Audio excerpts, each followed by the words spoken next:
Folks, it's Monday. It's the 27th of July, 2026, and this is Monday Night Nerd. Welcome, everybody, to a big episode. This is an episode that I did not have planned. Every year, San Diego Comic-Con comes up, and I always plan an episode, and I don't know why, because I know that there's going to be a billion different things that are released, showcased, trailers, etc. from San Diego Comic-Con, so I don't know why I do this every year, but now I'm just going to make it a standard thing. This episode, we're talking about all the things that came out over the past weekend at the biggest con of the year, San Diego Comic-Con. And if you're new here, hi. My name is Myers Corp Cosplay. I'm a cosplayer in the Southern Ontario area, and this is my podcast. We are LIVE Live here on YouTube. We are LIVE Live on TikTok as well, and we talk about nerdy things. We talk about comics, cosplay, movies, music, and a whole lot more. And tonight, it's all about San Diego Comic-Con, and tonight is all about nerdy stuff. I appreciate you guys spending some time with me here every Monday night at 7 p.m. If you guys can, hit that like button, hit that subscribe button, hit that follow button here on YouTube, here on TikTok as well. We are live every single Monday. If you're looking for cosplay content, this is the place to be on TikTok. And on YouTube, you want to hop over to my other channel, Myers Corp Cosplay. That is where all my cosplay material is, including builds, how-tos, guidance, and a whole lot more, because I've been in the cosplay game for over 15 years. We usually start out with a little bit of news and jump into a big topic, but tonight is pretty much all news. Pretty much all news from San Diego Comic-Con. Actually, we do have one news story, so I guess I should do the intro to Monday Night News. Live from the multiverse, it's Monday Night News! And that news is a movie review. This is going to be kind of a slow week for me. I'm doing just a little bit of cosplay stuff, working on a couple little projects for some friends, but overall, not really feeling like gaming that much, so I'm going to be doing a lot of movie watching. I watched a movie last night, and after we're done this, I'm probably going to go downstairs and watch a movie as well, so get ready for a bunch of movie reviews next week. And this one is the first one on the list, and it is Scary Movie 6. Now, I tell you some backstory. I grew up with the scary movies. I'm a big fan of the first one, big fan of the second one, big fan of the third one. 4 and 5 were, okay. They got a little corny, they got a little crappy, but this is the return of the Wayans brothers back to the franchise that they started. The Scary Movie franchise started back in 2000. It is a parody of horror movies. Back then, Scream was the big one, and it was pretty much a parody of the Scream franchise, and now they are back in 2026 with Scary Movie 6. Now, that is the backstory of my take on it, my thoughts on the first couple movies. I finished watching it last night, and to kind of put it bluntly, I was very frustrated when I saw a lot of the reviews from different review sites, Metacritic, etc., ripping this movie apart, saying it's not funny, it's the heart of the franchise is gone, it's just not worth your time. And they said a lot of those things about the first couple movies as well. So I sat down, watched the whole thing, and to kind of quote Justin Smith, who's in chat, it is a little painful to watch, which sucks. And I hate talking about negative things on here. I really try and keep the show positive, but I do feel like this was one I was really looking forward to. There were a couple moments in the movie that had to do with the original cast, and they really had to do a lot of throwbacks and talking about what happened in the previous movies that made me kind of chuckle here and there, but there was no real belly laughs. There was no real, oh, I'm so glad they mentioned that. That was hilarious. When the Wayans brothers did come out and say they were going to make this movie, they said they were going to hit on a lot of current topics in the world, and they do.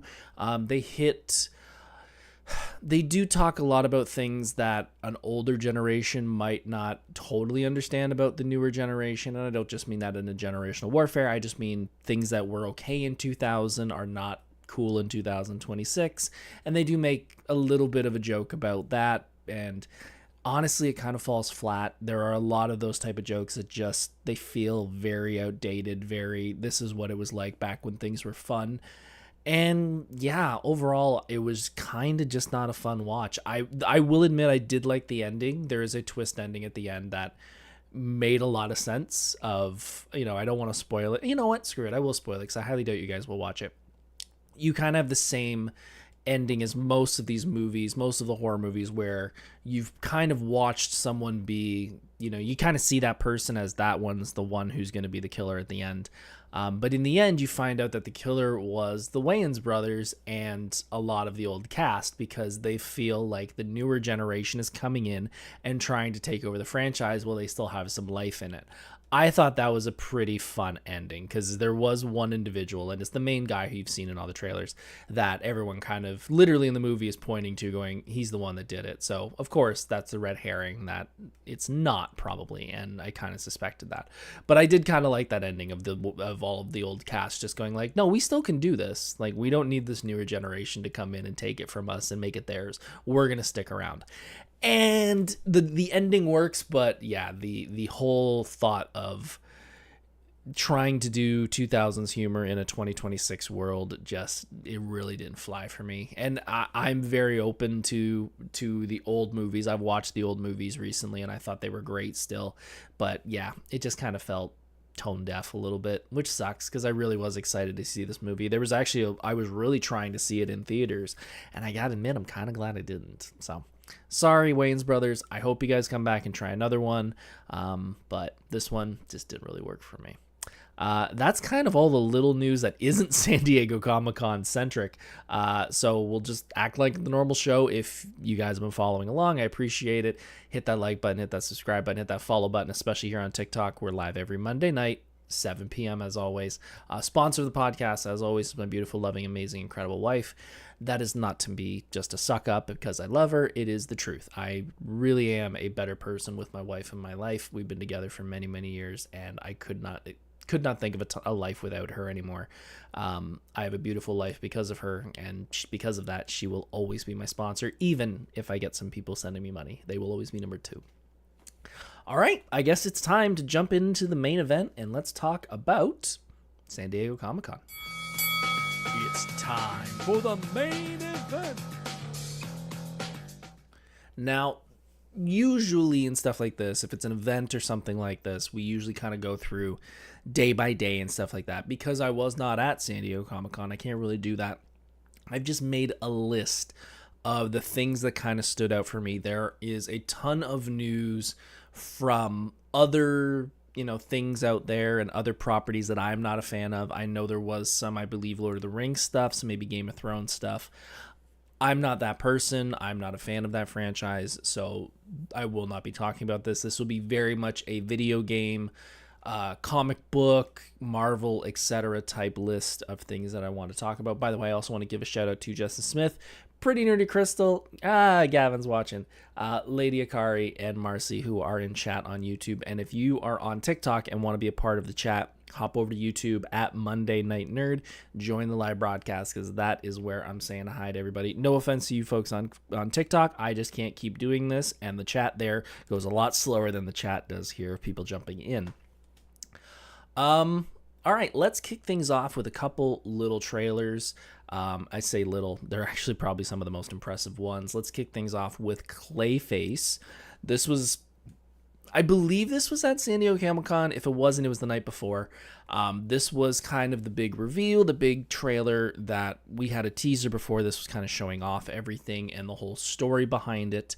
The story seems to be following pretty similar to, I cannot remember the exact comic book run of Clayface, but an actor tries to, he gets beat up, he almost gets he does get disfigured, and he tries this procedure to become, clean face. It's obviously not something that's readily available in the real world, and he wants to become an actor again, and it works the first bit, and then you realize that he is becoming this clay type substance where he can manipulate himself to look like other people, look very clean, look kind of, scary looking as he usually does. And so far it looks very good. I think this is going to be the closest we're going to get to a hard R Batman DC movie. This does seem to be following in the chronological timeline of the DC universe as of now. I don't think this is an offshoot like the the Batman movie. But I'm super excited for this. I think the body horror of it, of in the one scene you see him, he has fallen asleep on the plane and his eyelids have kind of stuck themselves shut, and he has to get a pair of scissors and kind of cut them open. I think that's kind of cool. You see different things that he's turning into, different, wiping his face and wiping kind of a clay into his face.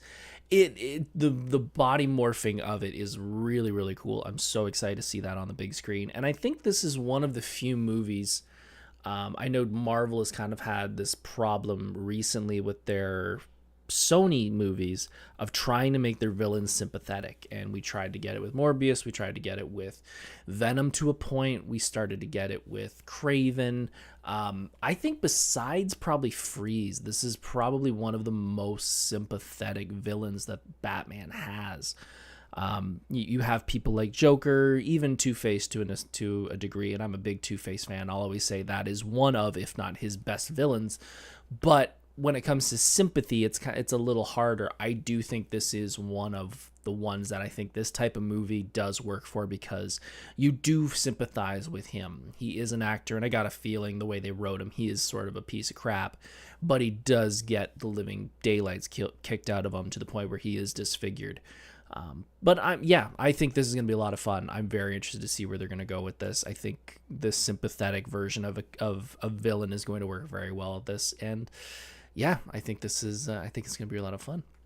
Next is the one that I think a lot of people sent me when it came out, because they know how much of a Lantern fan I am, and that is the Lanterns trailer for the new HBO Max show. I have been so excited about this show since it first came out, before I heard they were going to do it. Obviously, with the Ryan Reynolds movie, there was some apprehension in a lot of Lantern fans, as, the fool me once, shame on me. But this looks very different. This looks very interesting.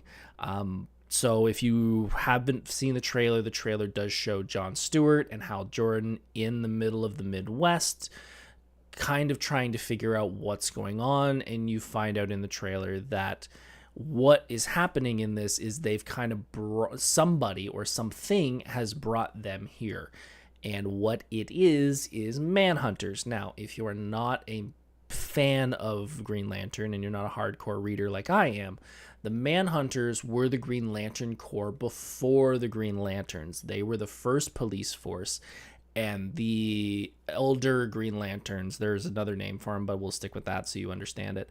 They did not like the way that they were handling their business. They were more becoming executioners, and they are called the Guardians. They pushed them out and brought in the Green Lantern, which are basically galactic police force. And now the Manhunters are trying to get rid of the Green Lanterns, which is a very classic storyline in the Lantern lore. So seeing that, I'm like, you've got the most bare bones basic storyline for them.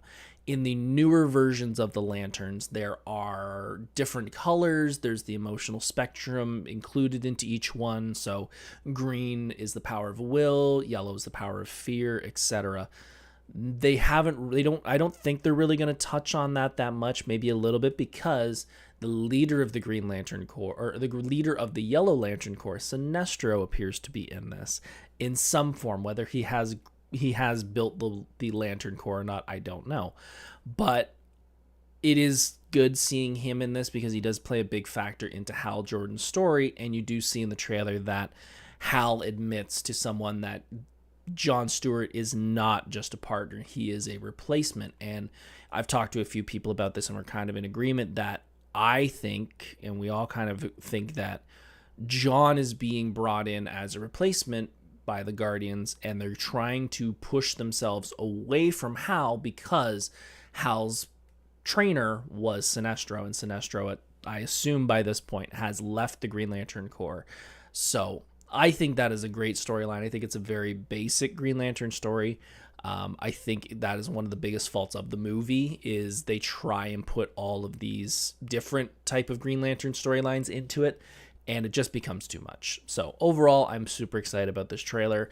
I saw all the little, I saw the what's it called? The activation at San Diego Comic-Con where you could go and get your ring and get your lantern, get a lantern and walk around with it, and you leave with a ring and you have to say the oath and all the green lights kick on. I thought that was really cool.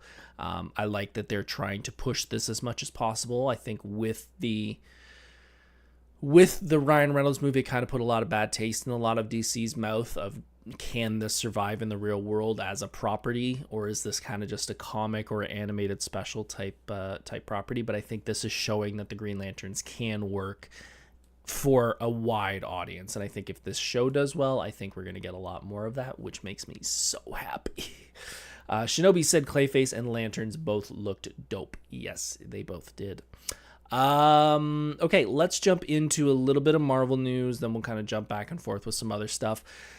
We have a Black Panther 3 coming out, which is one of the big announcements at the Marvel Hall H panel. December 15th, 2028, which I think is a fair date because they still have to shoot a lot of it, if not all of it.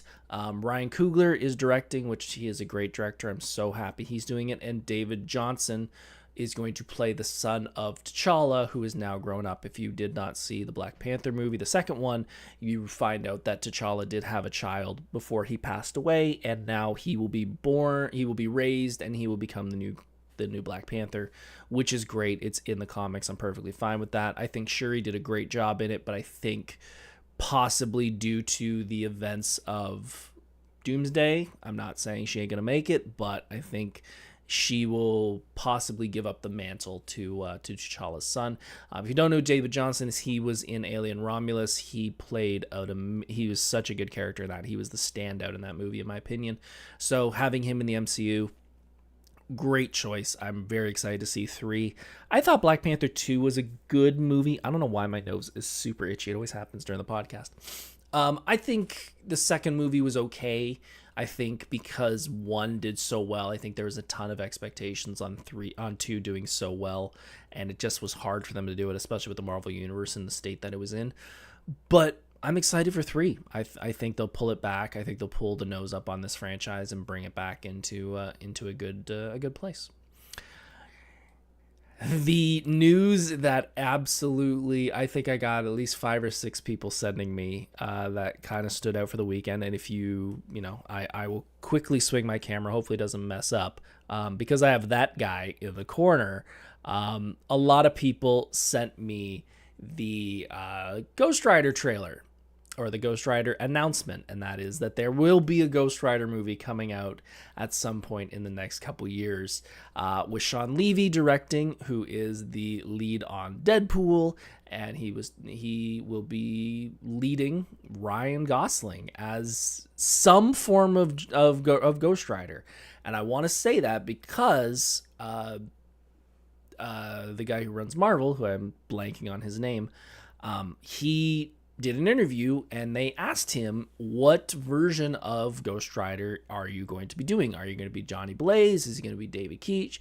Who could he be? Because there's been about 7 or 8 of them at this point. And they said they weren't going to say, which is interesting because you could go very different ways in this, because I had heard rumors that they did want to bring Nicolas Cage's Ghost Rider back in maybe just a cameo or maybe just a little thing here or there, and he was Johnny Blaze. So we could go into the Ketch version, which is a little more, in my opinion, he's able to control the powers a little better. He's able to really unlock the spirit of vengeance, which is kind of what they did in the second Ghost Rider movie. So I'm really excited where they're going to go with this, especially with the way the Marvel Universe is set up right now. He is not a big hero in the terms of a Avengers. So I think having him very street level, having something in a, Spider-Man being a part of it, a Punisher being a part of it, a Daredevil being a part of it, I think that would be a great little cameo here and there.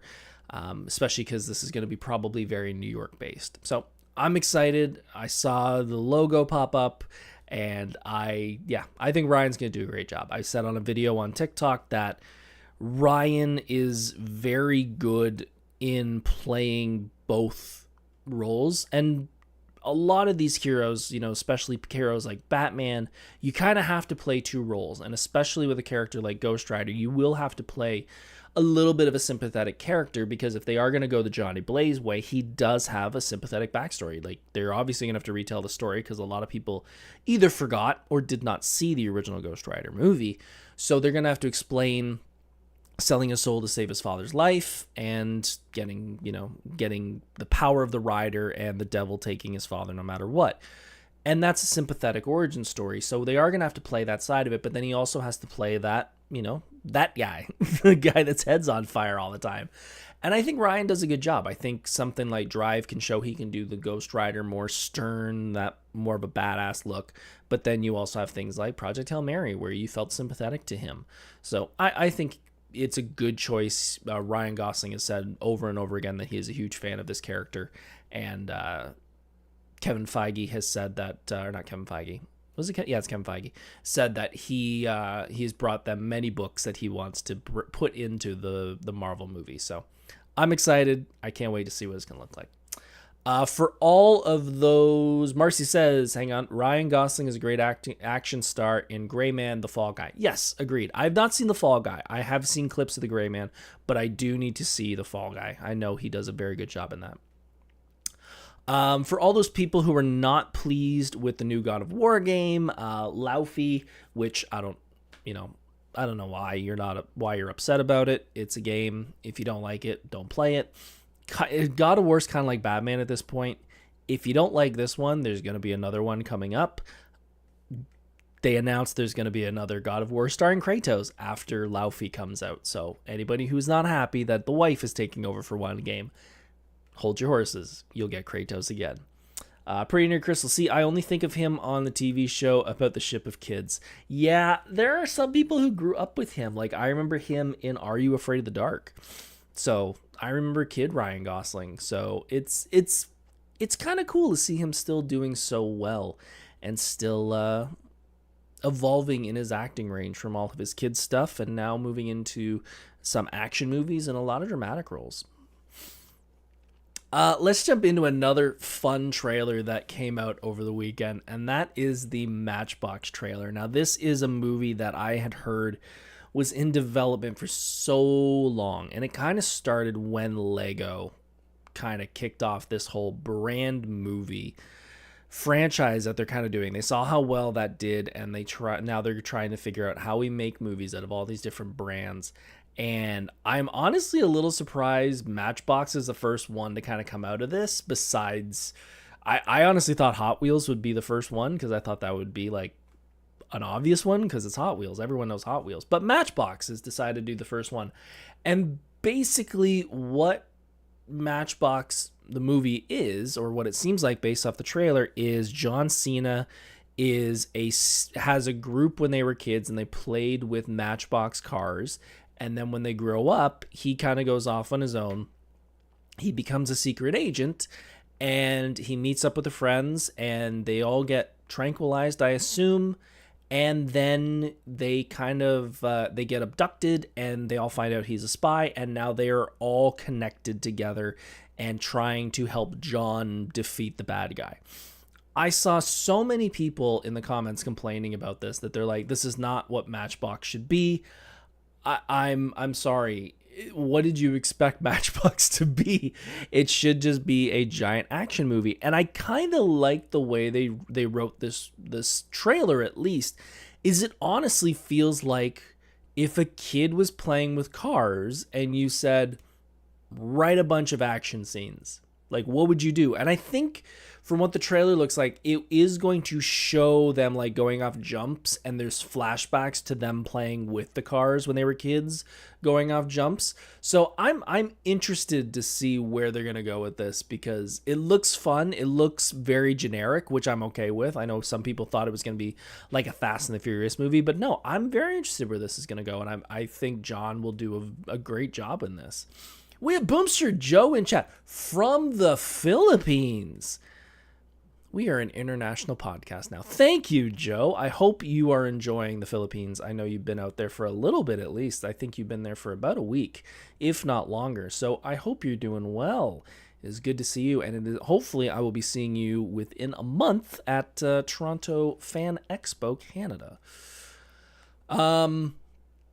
TV shows, we had the new Reacher season announced with a new trailer, Reacher Season 4, which I am so loving. I'm so loving the Reacher series. I am not a TV person. I've said it many times on the podcast. I do not do a lot of TV shows because I just cannot sit there for multiple hours and just sit there and sit through a full hour and know I have 9-10 more to go. But the Reacher franchise has just got me the talons of it are inside me. I'm very interested to see where this goes, because I'm not a reader either, so I've never read the books.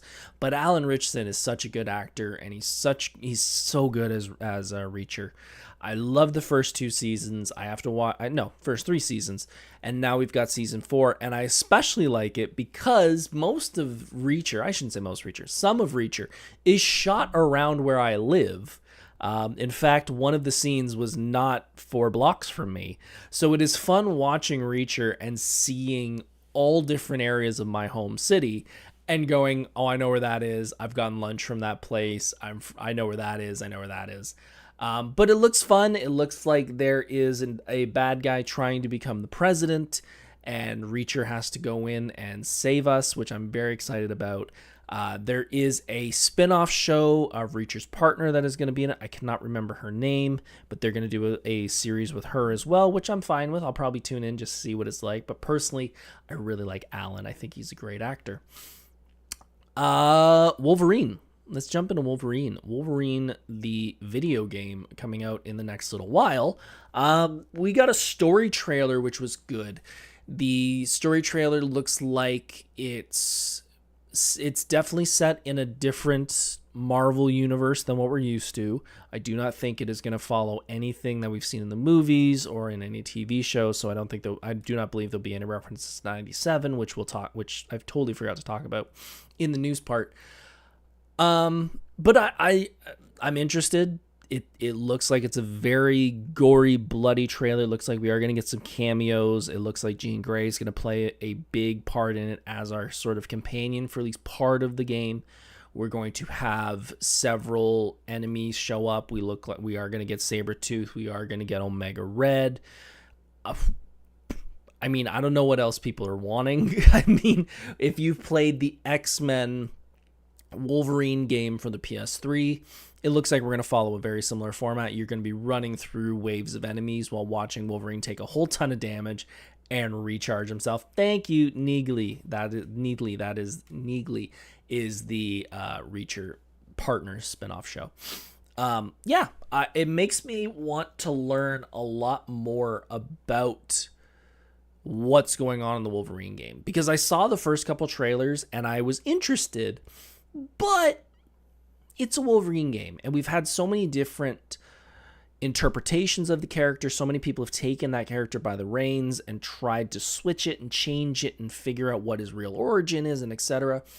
I think this one did a great job. It's really intrigued me into what this world is, where he is in his life timeline, and what's going to happen in the end, because I think with the characters like Omega Red, like Sabretooth, and as Boomster Joe says, I forgot Lady Deathstrike is also making an appearance. Again, these are 3 villains that have played many different forms and different arcs in the Wolverine timeline, in the comics and in the movies and the video games. So I'm interested to see where they've set this one. And it's another one that I'm going to probably pick up. There is a contingent of people that I've seen online saying they are very excited for this, but they will not be purchasing it because this is going to be one of the games that will probably be not on disc. It will just be digital. So, to each his own. The movie that I am probably most excited for based off the trailers was Coyote versus Acme. That is a movie that I am so happy is finally getting the light of day. If you don't remember, this was the movie that was scrapped by WB and Warner Brothers, saying, we did all this, we're just going to put it in the can though because of money reasons, tax reasons, and now it is being shown to the world. It is going to make a theatrical release, and from every trailer I've seen from this, I am so excited. I've been a big Looney Tunes fan since I was a kid. Quick story, when I was little, my grandfather and my grandmother took care of me through most of my life. I still lived with my mom, but my mom worked 9 to 5, and my grandma and grandpa would come over every day during the week, and they would kind of take care of me when I went to school and when I came home and made dinner and stuff. My grandpa signed up for some subscription thing that every month they would send him a VHS tape of the best of Looney Tunes, and every month it was a different Looney Tune character. So there was like the best of Bugs Bunny, best of Daffy Duck, best of Yosemite Sam, blah, blah, blah, blah, blah. And then there was the compilation tapes. And I had, and I still do at my mom's, have all of them. And I loved just throwing them on and watching Looney Tune stuff. So I've been a hardcore Looney Tune fan for a long time. And I will say this here because I sadly don't think it is going to work. Based off the Lanterns trailer, and actually I thought about this before, I wanted to bring my Green Lantern back into the rotation of my cosplay because I'm such a Green Lantern fan, but I don't like just being a generic Lantern. I kind of want to do something else. In Looney Tunes world, Daffy Duck was given the Green Lantern ring in one of the animated cartoons, and he becomes a Green Lantern. I found on Cult 3D, someone was selling a 3D printed Daffy Duck head that I've been trying to print because I want to do that version of Daffy Duck and Green Lantern as a cosplay. However, I have tried printing that file a billion different ways and a billion different types, and it just keeps failing. I'm in contact with the seller now trying to figure it out. I'm not blaming him for it. It looks like maybe one other person has ever made this successfully, so it might just be a bad file, which happens. They'll probably give me a refund. But I was really excited because I wanted to try and get that done for Fan Expo and do that on the Sunday as Daffy Duck Green Lantern. But it doesn't look like it's going to happen. So actually, I can just talk about it now. If you follow me on social media, I did put up my 3 cosplays that I will be wearing at Fan Expo. I will be bringing Ghost Rider back, obviously. That was before anything was announced. I'm going to bring Darius because that is the new big guy. That'll be Saturdays. And then Sunday, I put Portal because I kind of wanted an easy cosplay. However, I am probably, and I say probably as a 90%, going to not be doing Portal at that point. I will be doing a different character, and it might be Peacemaker.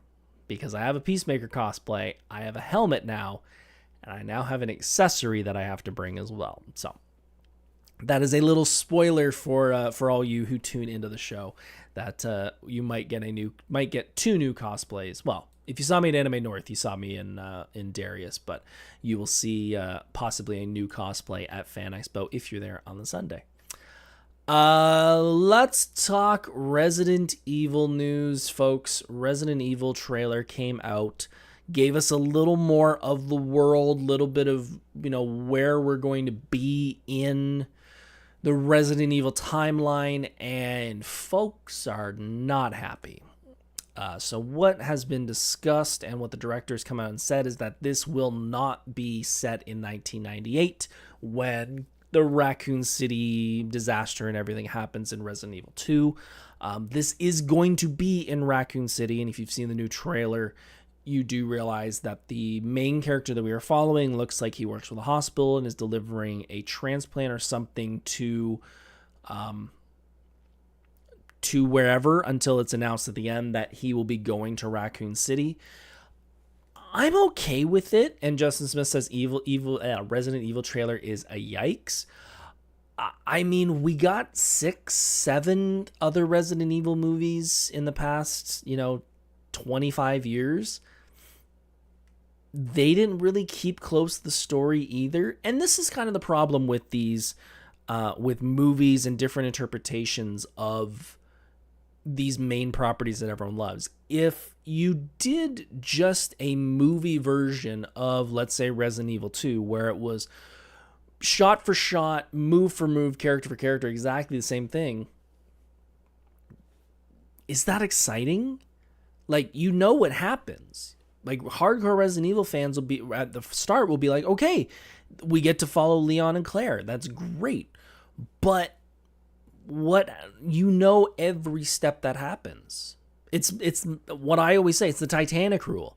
Titanic's one of the biggest movies ever, and I don't understand why. The boat sinked. We're all aware that it sinks at the end. I don't understand why everyone was so like, what happens? I'm pretty sure the boat goes down. If it doesn't, that's the movie. Like, if it just goes around the iceberg, I'm in. I'll see that version. But no, I think this will be fine. I don't think we're going to get a bunch of cameos of Leon and Claire and stuff like that, which, you know what, I don't really mind. Justin said there was never been a good Resident Evil movie other than the CG ones, in my opinion. And that's fine. I didn't mind the first couple with Mila Jovovich.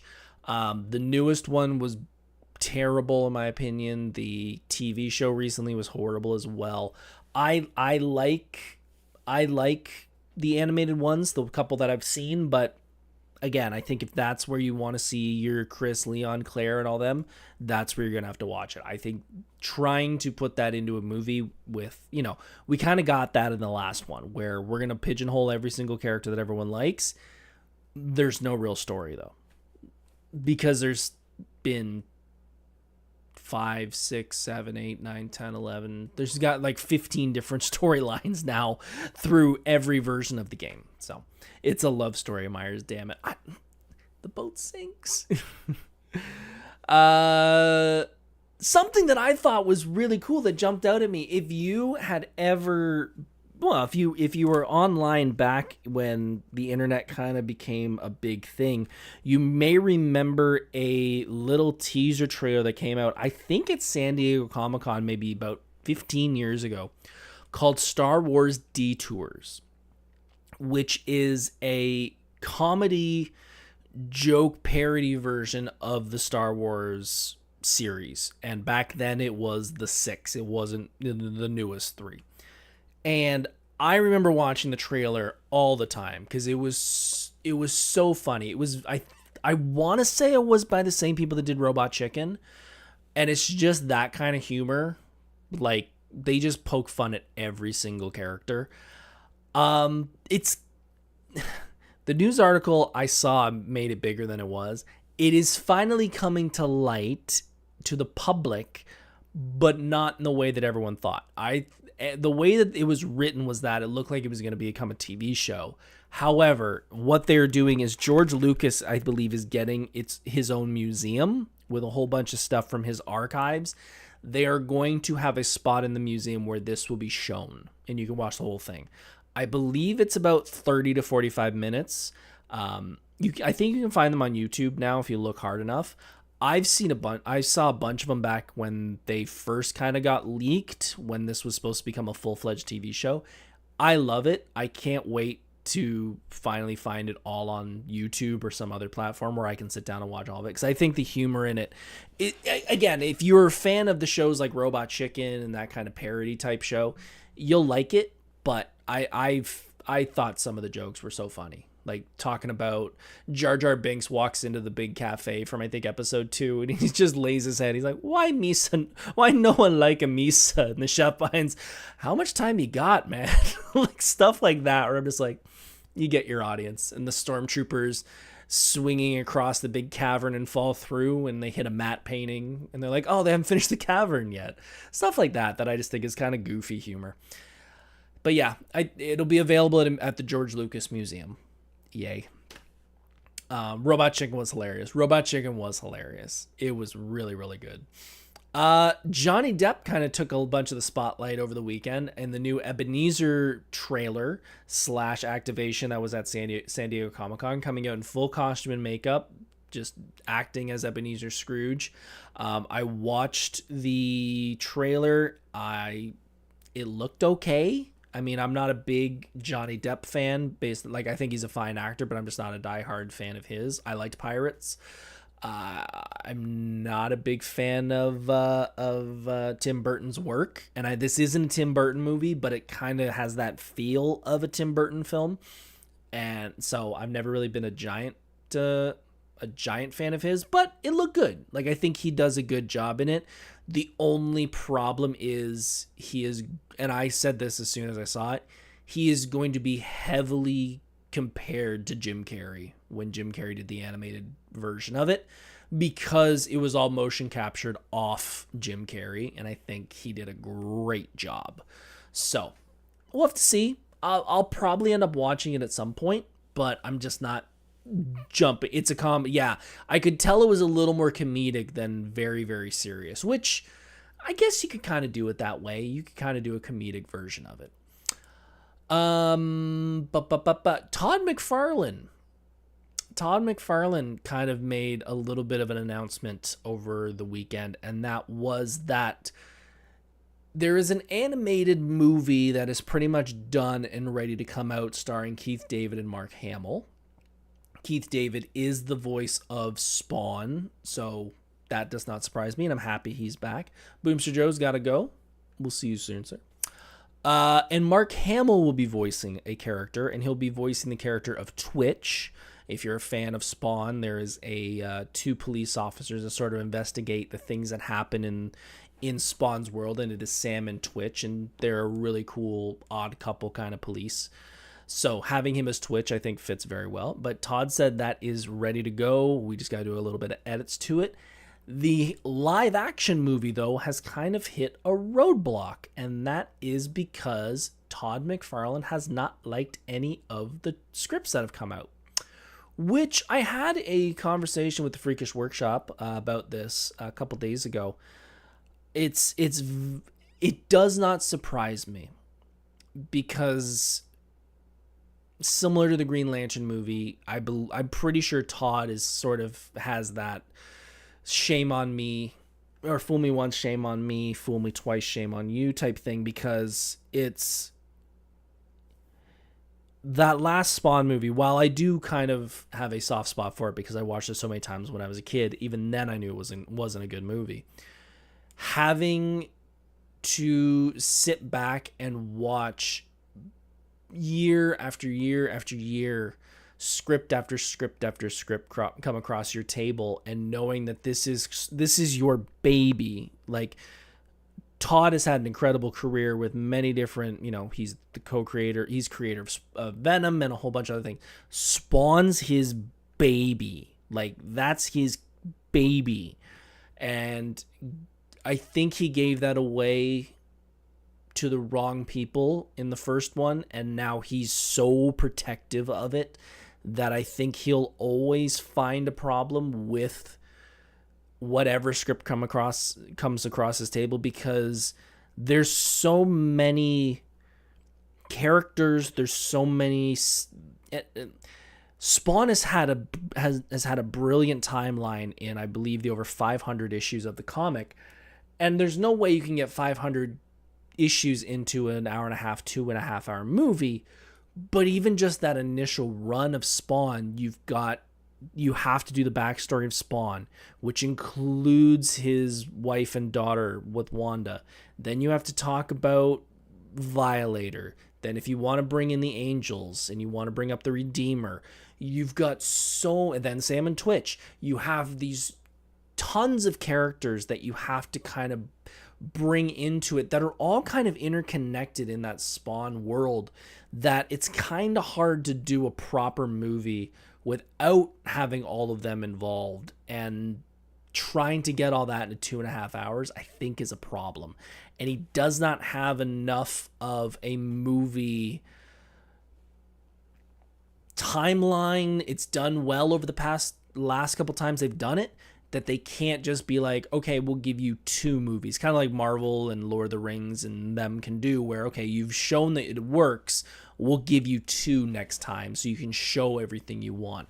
So honestly, at this point, as a Spawn fan, I think this franchise is kind of dead when it comes to the movies. I don't think Todd will ever find a perfect script. I think he got burned really bad on that first one, and I just think he's waiting for the perfect one that I don't know exists. Because if it did exist, he would write it. And he did in the comics, and I don't think they want to do the comic. I don't think the movie studios want to do the comics.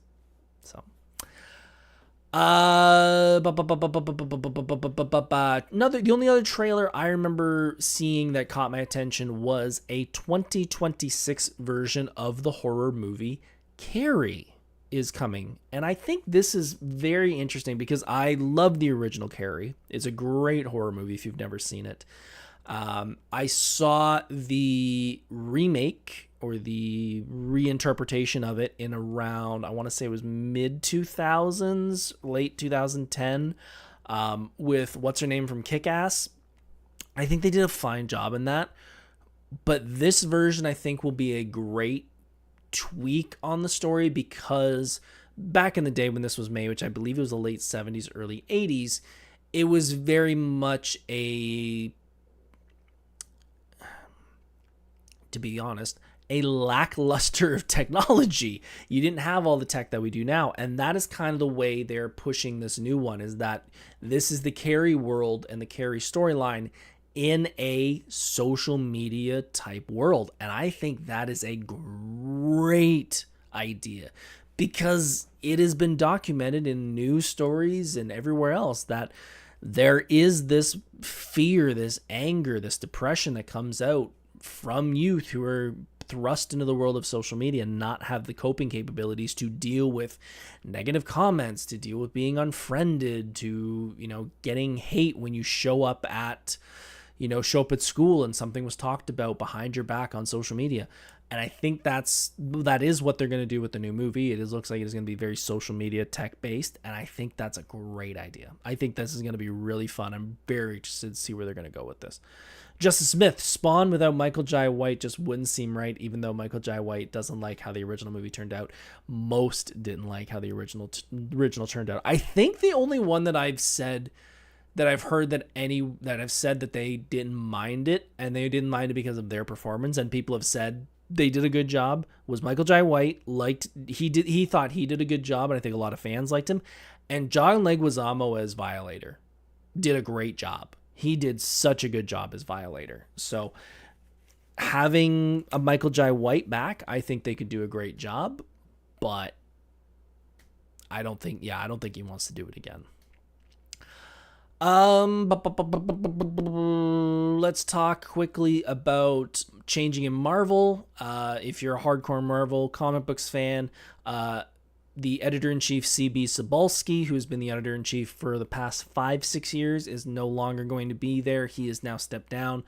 And Steve Wacker, who is now officially, I believe, as of today, is the new editor-in-chief of Marvel Comics. CB has moved back to Asia, and he is going to be covering the new Marvel Asian projects that are coming out, which they showed a couple frames of. It looks like they're going to go more of an anime, more of a manga style in some of their comics, which I think is a great idea. I think going over to the East and seeing that type of art form and trying to bring Marvel to it, I think it's a cool idea.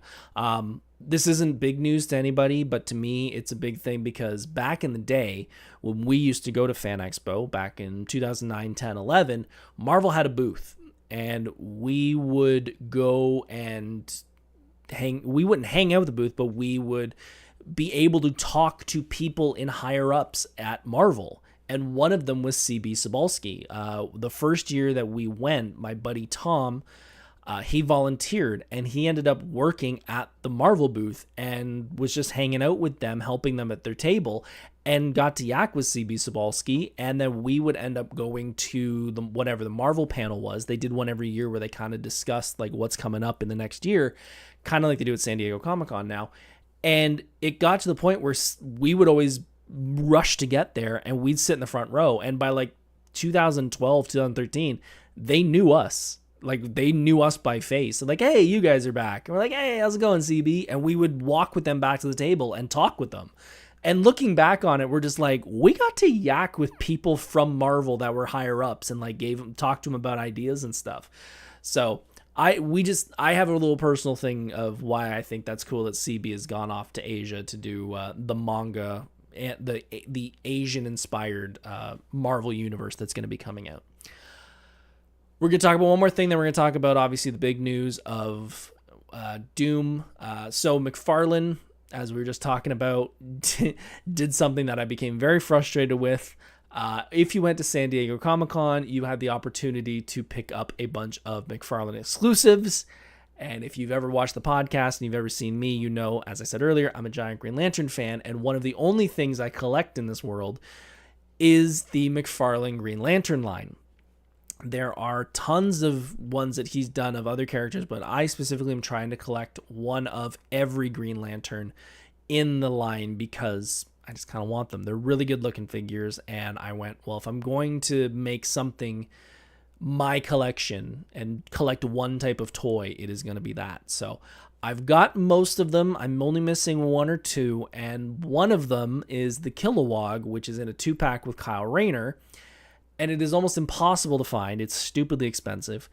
However, at San Diego Comic-Con, they announced that there were going to be a couple exclusives. There was going to be a White Lantern Hal Jordan. There was going to be a White Lantern Kyle Rayner, who is my favorite Green Lantern. There was going to be a Purple Lantern John Stewart and a Kilowog single on his own. And I was so frustrated. And I don't do this. I was commenting on Facebook to like McFarlane and being like, this really sucks because like there's a bunch of fans around the world that would love these things and we can't get them now. And I say that because even trying to get the Larfleeze Orange Lantern from a few months ago, it's impossible to get now because they didn't make that many. So I know I'm going to find it at Fan Expo and it's going to be like 3 times the price I want to pay.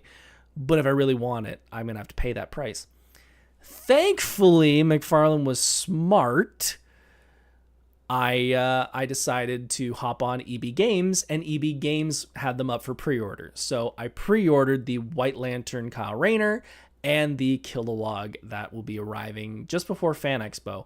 And I paid I paid more than I wanted to, but when I saw how much they were selling them at San Diego for, it was literally only $5 more to get them up here, which I didn't mind. I was expecting it to be way more.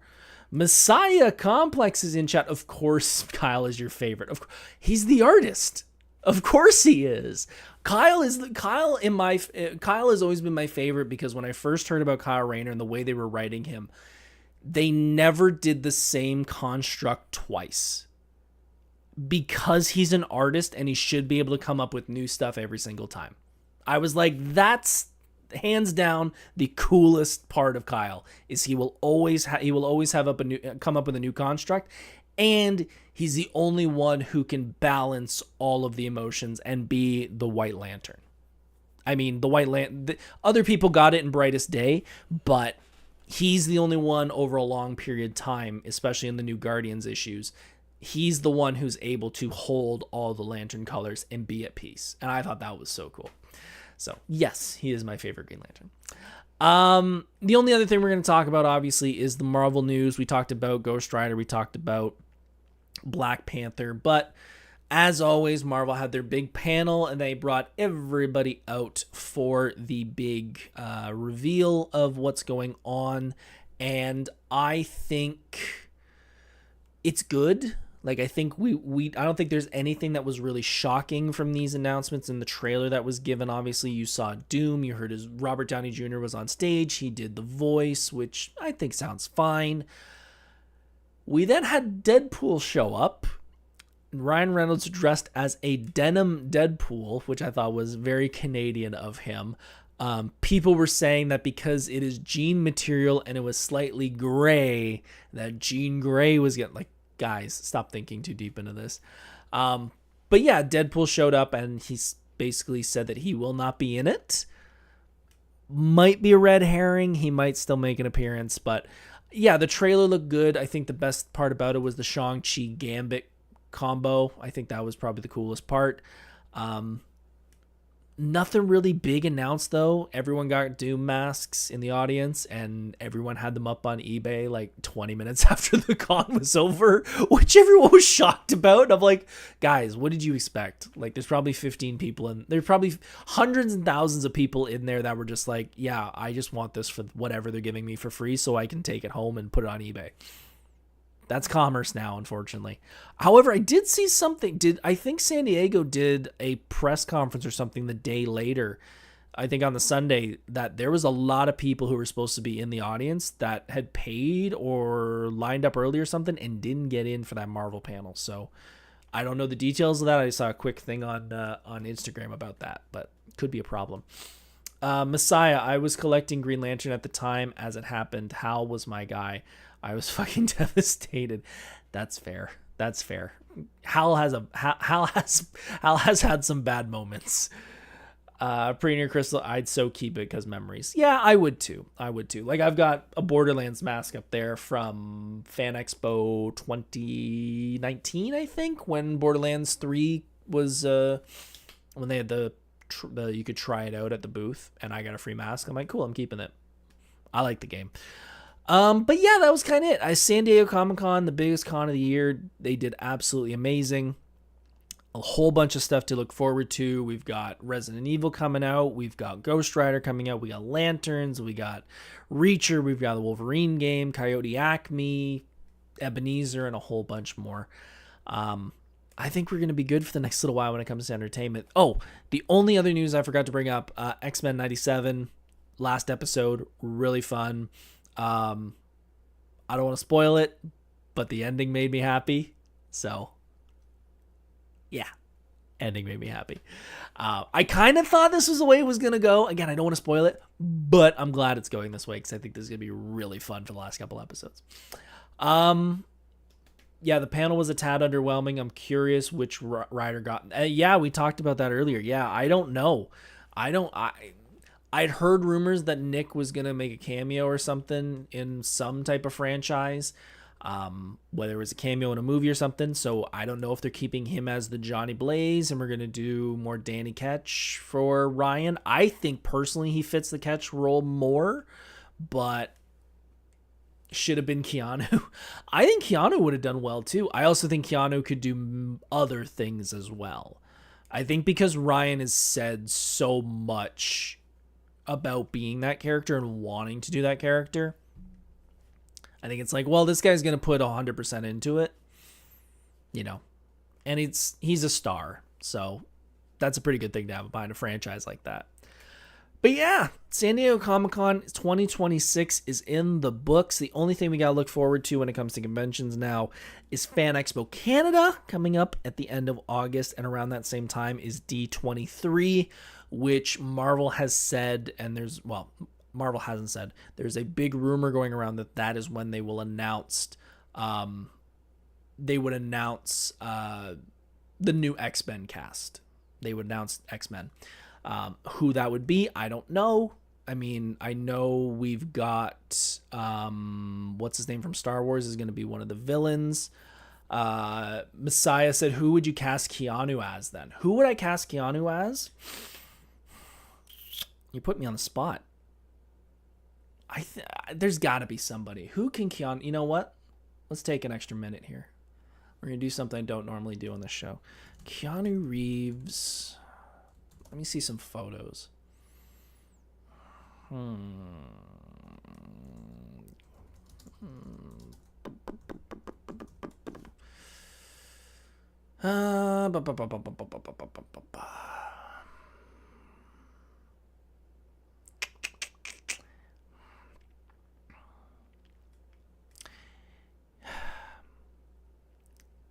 See, a lot of the ones I would think of him, they've already cast.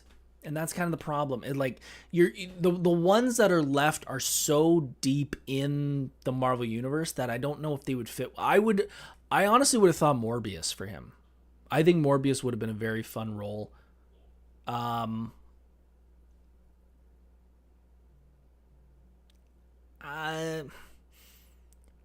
think they could also put him as a again, if they didn't already cast it with what's her name, you could do Surfer.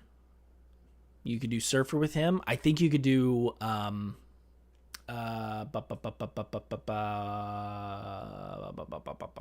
what's his name from Guardians? Could he do Warlock? Could he do Adam Warlock? I could see him doing. I would say Morbius or something of that vampire world. I think he could pull off pretty well.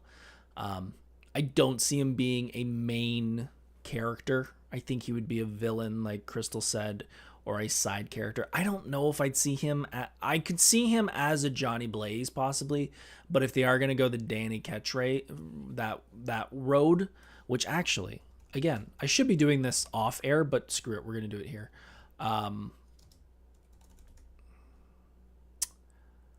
I want to say that logo that they put up, I want to say that's the Danny line. I think that logo was brought in when they started the Danny story. So yeah, that logo was very Danny. So I think we're doing it live. Yeah, no, if I was in Vegas and I had to put money on it, he's playing Danny. He's playing Danny. He's not playing Johnny. No. I could see him doing Danny, which means we're going to get that motorcycle, which is going to look sick. But yeah, I think he'll do a fine job as Danny. And yeah, San Diego Comic-Con in the books. Next week, we're not going to be here because, as always, I don't do the podcast during the holidays because I want you to enjoy your holiday off, and I'm going to enjoy my holiday off.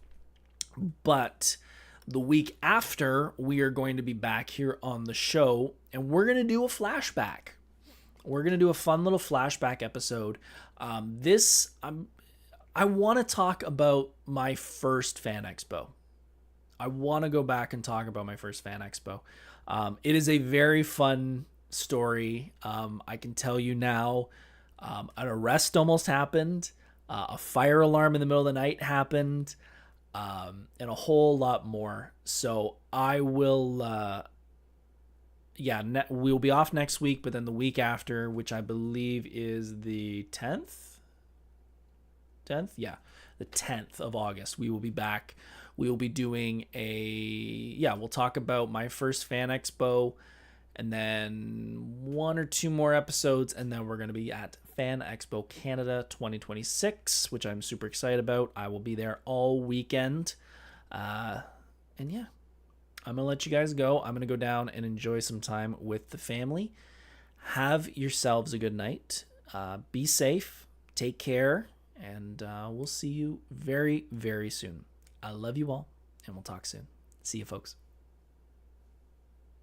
Thanks so much for watching Monday Night Nerd. Make sure to subscribe to the channel so you don't miss out on any new episodes.